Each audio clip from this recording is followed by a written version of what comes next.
Yeah, good morning guys. It's Thursday today. So I found out there's a falling dried coconut. So we have to remove the husk so we can. I want to make a biko guys. So that is how to remove the husk of the coconut.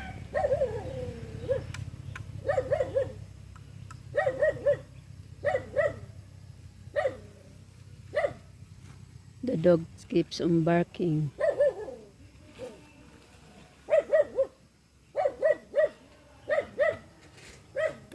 This is where my son house is located guys. Yeah, this is the firewood. I'm going to sell this 10 pesos per bundle.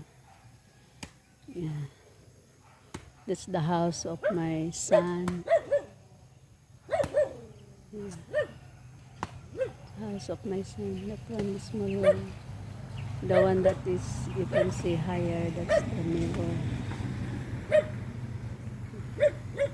So I'm going to sell bananas and firewood.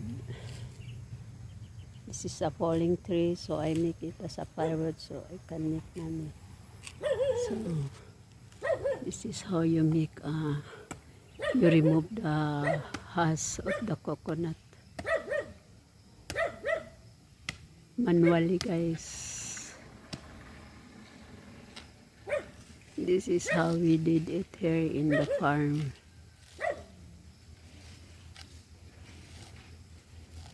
That's my caretaker. They work for me for 20 years already. When my husband sick, he was here in the farm because the doctor says he's going to need a freezer. So he's the one taking care of. So together with my daughter. So that is good. But he died in Cagayan.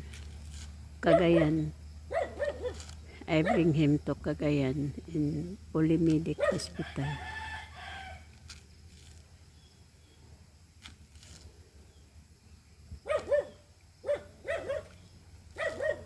Look at guys how it remove the husk, the coconut.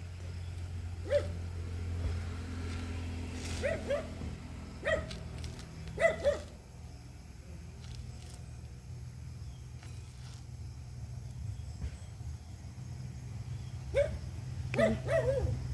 You can use also the husk for the orchids. I let you see how I use it for the orchids.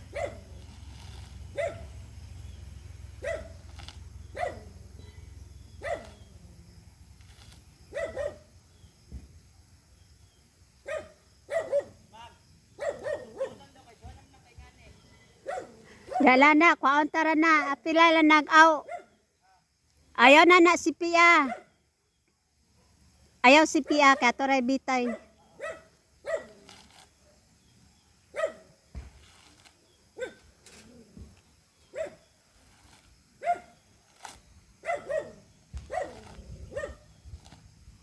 So, see guys.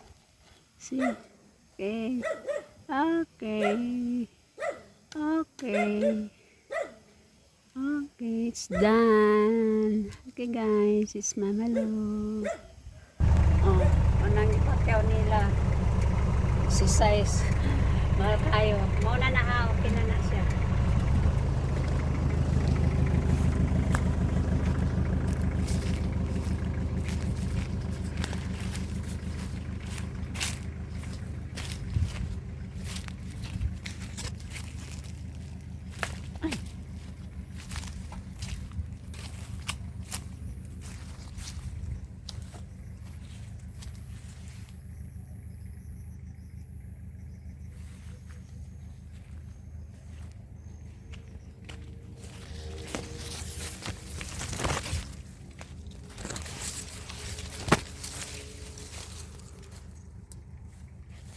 4, 5, 6, 7, 8.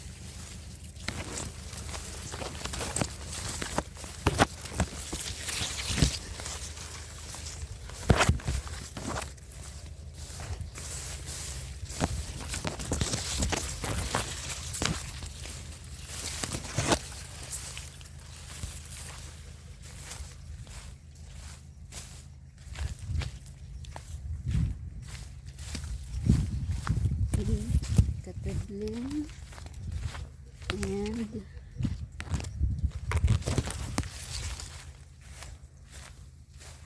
1, 2, 3, 4, 5.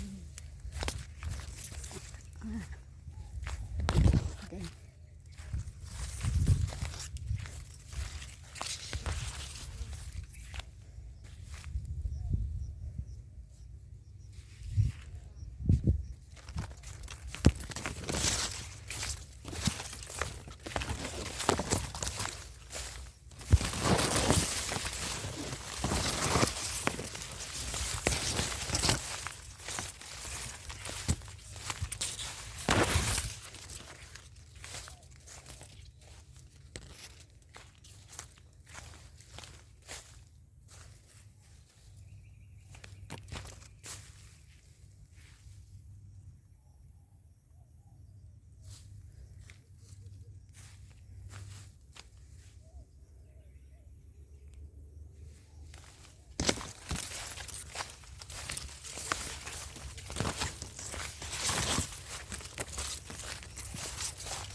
Lands for farmer.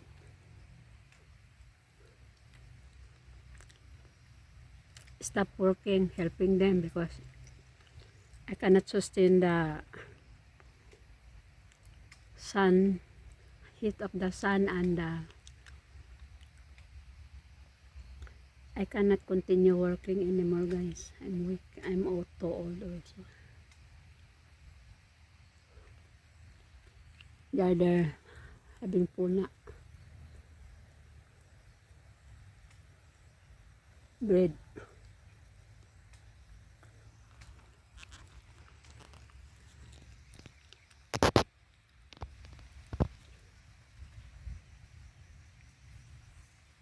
Lands of a farmer. Take a rest. So sunny.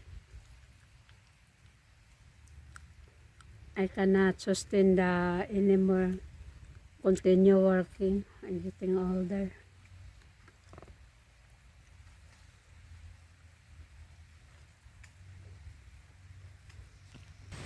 Ronnie.